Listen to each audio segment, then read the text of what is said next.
How's it going, everybody? Dylan Johnson here, and welcome to another workout of the day.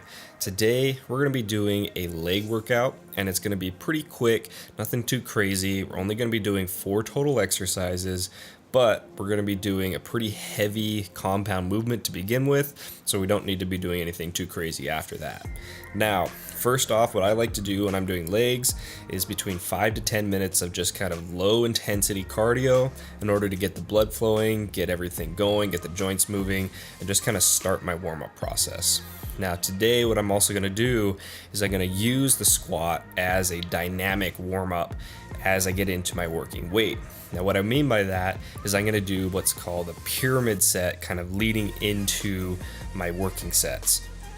So for example, I started with 135, I did around 6 to 8 reps, and then I jumped the weight up to 185, dropped the reps down a couple, so I did around 4 to 6 reps, and then I jumped up to 225 as my last warm-up, and I dropped the reps down around to like 1 to 3 or 4 at the maximum. We're trying not to tax the muscles yet, just get everything going, get ourselves under some weight, and get things warmed up.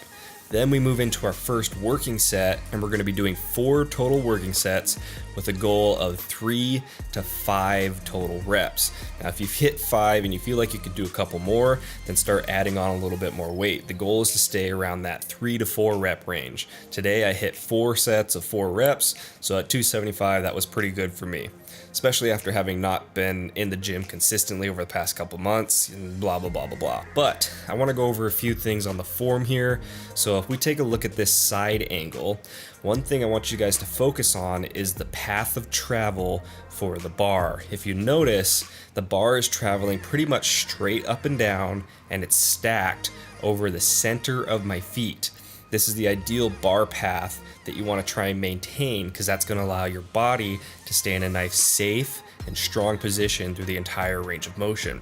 Now, if we take a look at this angle from the back, you'll notice a couple things here. First thing I want to point out is my knee position. As I'm squatting down, watch my knees, and they'll be traveling out and over my toes. Again, what that's going to do is it's going to allow us to stay stacked over our feet and ensure that we can maintain a nice, strong posture and position through the entire range of motion. That's going to ensure that we stay as safe as possible, especially once we start getting under some heavier weight. Now, a big key to all of this as well is you want to make sure that your lower back is staying arched, and you want to make sure you're hitting parallel on every single rep.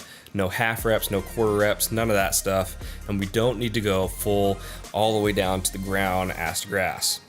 We just want to hit parallel. That's as far as we need to go for today. Now, once we finish with that, we're going to move into some stiff-legged deadlifts. With the stiff-legged deadlifts, we're going to be dropping the weight down, we're going to be slowing the reps down a little bit, and we're really going to be focusing on the mind-muscle connection and trying to target that posterior chain, so our glutes and our hamstrings. Now, with this, we're going to be doing 4 total sets again of around 8 to 10 reps, nothing crazy. Now for this, let's take a look at the form here as well.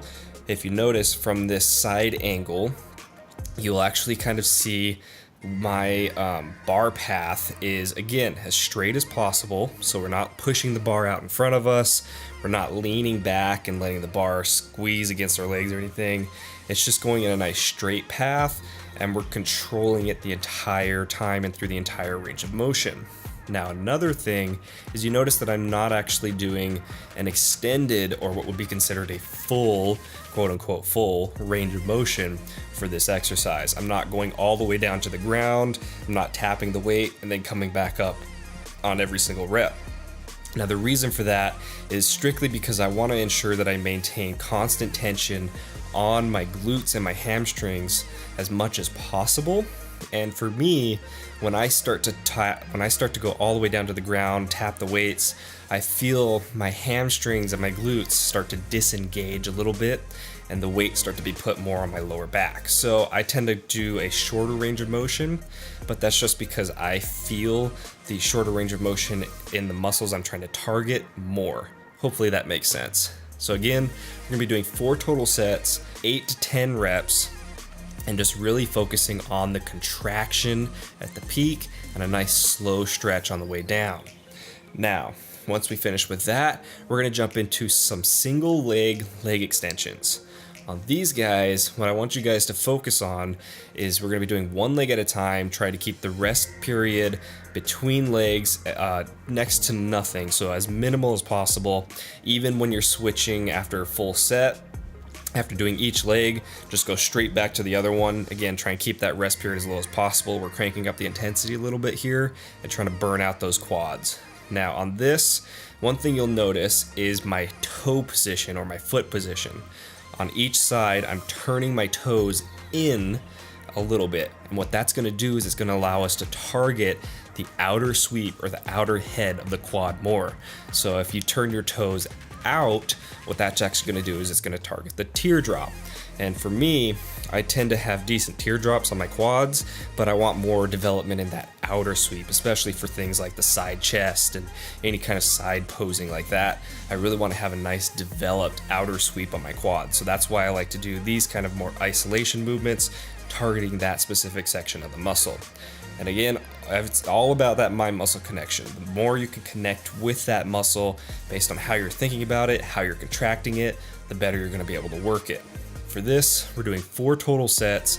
So you're gonna be hitting each leg 4 times, go left leg, right leg, right leg, 10 reps on each leg, and you're trying not to rest at all between each leg throughout the entire set. Now, once we finish with that, we're gonna just finish off the exercises and finish off the workout with a little bit of calves. Here, we're doing single leg calf press on the leg press machine. For me, the reason I did single leg was because I was a bit lazy and I was tired. My back was pretty shot, my legs were dead, and I didn't want to load the leg press up with any plates because then I would have to unload them. Don't be that guy that leaves plates on the machines. But if you guys want to do standard calf press, go ahead. For me, like I said, I just wanted to do single leg because it was easier in terms of loading the weight. But we're going to be doing 3 total sets, not 4, or we're going to be doing 4 total sets, not 3, sorry. 4 total sets of 12 to 15 reps per leg. And again, same thing if you're doing single leg. As leg extensions, try not to rest as much as possible from leg to leg. You're just going to go left, right, left, right, left, right for all 4 sets. And then that's going to be pretty much it for the workout. So when you guys are finished, definitely recommend also doing some nice static stretching at the end, so going through and holding some nice long stretches, and that's going to really help with the delayed onset muscle soreness, the DOMS, for the next couple days. It'll also help with your flexibility, because for me, anytime I do legs, I tend to be more flexible after doing a little bit of stretching at the end of my workout. So it's a great way to kind of help increase your flexibility, and we all want to make sure that we stay flexible. So hope you guys have enjoyed the workout. As always, hope you guys have learned something, hope you guys have taken something away. Don't forget to smash that like button, subscribe for more videos like this coming at you all the time, and I will see you guys in the next one. Bye.